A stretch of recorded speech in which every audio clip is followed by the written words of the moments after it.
ከቀዝቃዛው ጦርነት ማብቂያ በኋላ ዓለም አንጻራዊ ሰላም አግኝታለች ተብሎ ቢታሰብም ዛሬ ግን ታሪክ ራሱን በሌላ አስፈሪ መልክ እየደገመ ይገኛል። ባለፉት 3 አስርተ ዓመታት የተገነቡት የዲፕሎማሲ ግድግዳዎች ሲናዱ ዓለማችን እጅግ አስጊ ከሚባለው ቃል በላይ በሆነ መልኩ የኒውክሌር ስጋት ውስጥ ወድቃለች።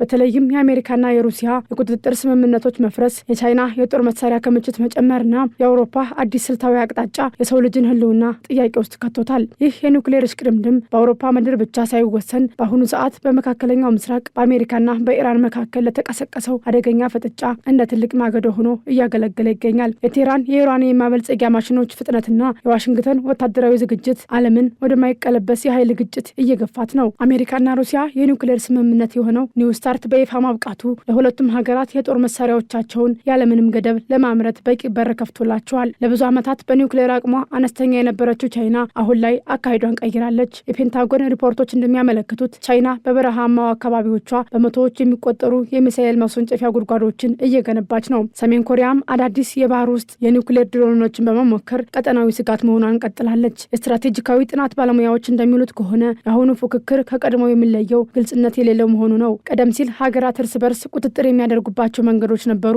አሁን ግን ሁሉም በሚስጥር አቅሙን እያሳደገ ይገኛል። ዓለም ከርዕዮተ ዓለም ጦርነት ይልቅ ወደ የህልውና ሽቅድምድም ገብታለች። አውሮፓ ራሷን ለመከላከል የጦር መሳሪያ ማከማቸት ብትጀምርም የሩሲያና የሰሜን ኮሪያ ጥምረትና የቻይናና አሜሪካ እየበረታ የመጣው ክንድ ግን ዲፕሎማሲያዊ መፍትሄዎችን ይበልጥ አደጋች እያደረጋቸው ነው። ስጋቱ ያለው የኒውክሌር ጦርነትን ሆን ተብሎ የመጀመሩ ላይ ብቻ ሳይሆን ባለመግባባት ወይም በስህተት የሚንቀሳቀስ ግጭት ዓለምን ወደማይቀለበስ ጥፋት ሊወስዳት መቻሉ ላይ ነው። ከ60 ዓመታት በፊት በ1960ዎቹ አጋማሽ የቀድሞው የፈረንሳይ ፕሬዚዳንት ቻርልስ ደጎል ለአውሮፓ አንድ ብርቱ ማስጠንቀቂያ አስተላልፈው ነበር። አሜሪካኖች ዛሬ ወዳጆቻችን ቢሆኑም ነገ ጥቅማቸው ከኛ ጋር ሊጋጭ ይችላል። ያኔ አውሮፓ ራሷን መከላከል አለባት የሚለው የመልእክቱ አስኳል ነበር። ዛሬ በ2026 እና ከዚያም በላይ ባለው የዓለም ፖለቲካዊ ሁኔታ ያ የዴጎል ክላቮሪያንት ወይም ወደፊት ተመልካችነት በግልጽ እየታየ ነው። የፈረንሳዩ ፕሬዚዳንት ኢማኑኤል ማክሮን በቅርቡ በእንግሊዝ የባህር ኃይል ጣቢያ በታላቁ የኒውክሌር ሰርጓጅ መርከብ ፊት ቆመው ያደረጉት ንግግር የአውሮፓን የጸጥታ ታሪክ የሚቀይር ነው ሲሉ ተንታኞች ይናገራሉ።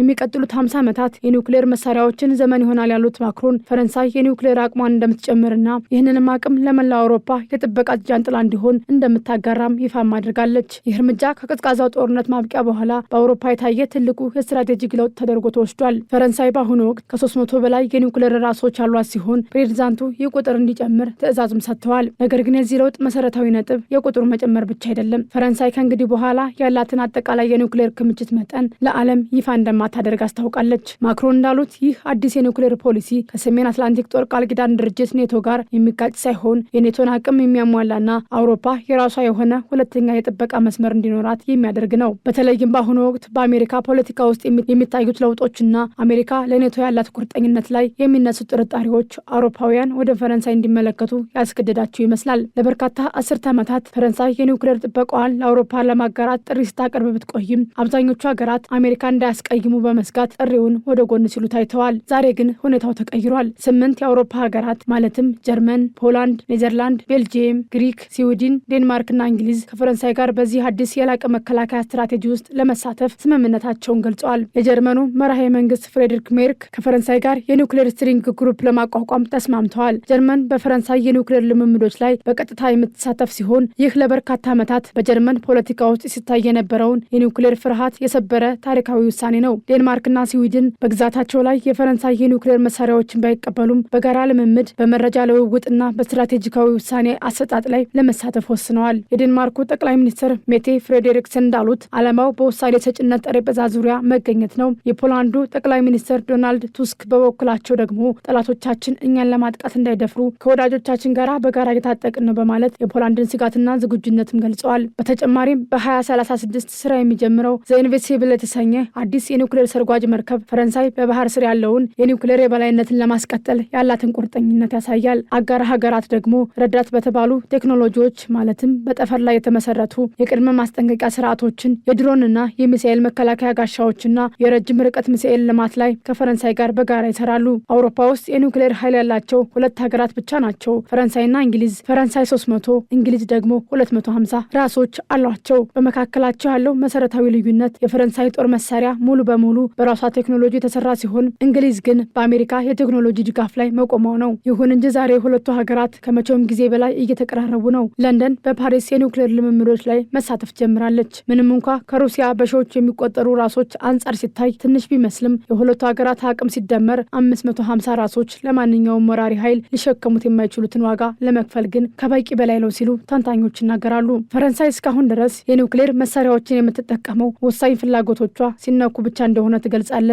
ነገር ግን እነዚህ ወሳኝ ፍላጎቶች ምን እንደሆኑ በዝርዝር አታስቀምጥም። የቀድሞው ፕሬዚዳንት ቻርልስ ዴጎል እንደ አውሮፓውያን አቆጣጠር በ1964 ጀርመን ብትጠቃ ፈረንሳይ እንደተጠቃች እንደምትቆጥረው ፍንጭ ሰጥተው ነበር። ማክሮን አሁን እያደረጉት ያለው ይህንን አሻሚነት ወደ አውሮፓዊ ቅርጽ መቀየር ነው። ምንም እንኳ የኒውክሌር ቁልፍ በማንኛውም ሁኔታ በፈረንሳይ ፕሬዚዳንት እጅ ብቻ የሚቆይ ቢሆንም የፈረንሳይ ጦር በአጋር ሀገራት ምድር ላይ መገኘቱ ፓሪስ የአጋሮቿን ደህንነት እንደ ራሷ ወሳኝ ፍላጎት ትቆጥራለች የሚል ጠንካራ የፖለቲካ መልእክት ያስተላልፋል። በመረጃው ላይ እንደተጠቀሰው የመከላከያ ተንታኙ ፒየር ሃሮሽ እንደሚሉት ትራምፕ ክርክሩን ግልጽ አድርገውታል። አሜሪካ ከኔቶ ልትወጣ ትችላለች የሚለው ስጋት አውሮፓውያን በራሳቸው እንዲቆሙ አድርጓቸዋል። አሜሪካውያን የኒውክሌር ጥበቃቸውን ሙሉ በሙሉ ያነሳሉ ተብሎ ባይታሰብም ተአማኒነቱ ግን እንደ ቀድሞ አይደለም። ይህ ደግሞ የአውሮፓዊ ኃይል አግድም በሆነ መልኩ እርስ በርሱ እንዲተማመን አድርጎታል። ተንታኞች እንደሚሉት ፈረንሳይ ለሌሎች ሀገራት ደህንነት ስትል ራሷን ለከፍተኛ ስጋት ለማጋለጥ ዝግጁ መሆኗን ማሳየቷ በአህጉሪቱ አገራት መካከል ያለውን እምነት ገንብቶታል። የፈረንሳይ የላቀ መከላከያ ፖሊሲ በአውሮፓ የጸጥታ ታሪክ ውስጥ አዲስ ምዕራፍ ነው። ፕሬዚዳንት ማክሮን እንዳሉት ፈረንሳይን ለማጥቃት የሚደፍር ካለ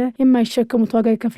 ይህ ማስጠንቀቂያ አሁን ፈረንሳይ ብቻ ሳይሆን ጥላዋ ስር የተጠለሉትን 8 አጋር ሀገራትንም የሚመለከት ሆኗል። የአሁኑ ፍጥጫ ከቀድሞ ጊዜያት የሚለየው ግጭቶች በታሰበበት ስሌት ብቻ ሳይሆን በመካከለኛው ምስራቅ እንደሚታየው በስህተት ወይም በጥላ ጦርነቶች አማካኝነት ድንገት ሊቀሰቀሱ መቻላቸው ነው። የተባበሩት መንግስታት ድርጅት በሚያዝያ ወር የጠራው የኒውክሌር ደህንነት ጉባኤ ምናልባትም ዓለምን ከዚህ የጥፋት አዙሪት ለማውጣት የመጨረሻው የዲፕሎማሲ ጭላንጭል ሊሆን ይችላል። እስከዚያው ግን ከሆርሙዝ ወሽመጥ እስከ አውሮፓ ሰማያት ድረስ የሰው ልጅ ዕጣ ፈንታ በኒውክሌር አዝራኖች ቁልፍ ላይ ተንጠልጥሎ ይቆያል።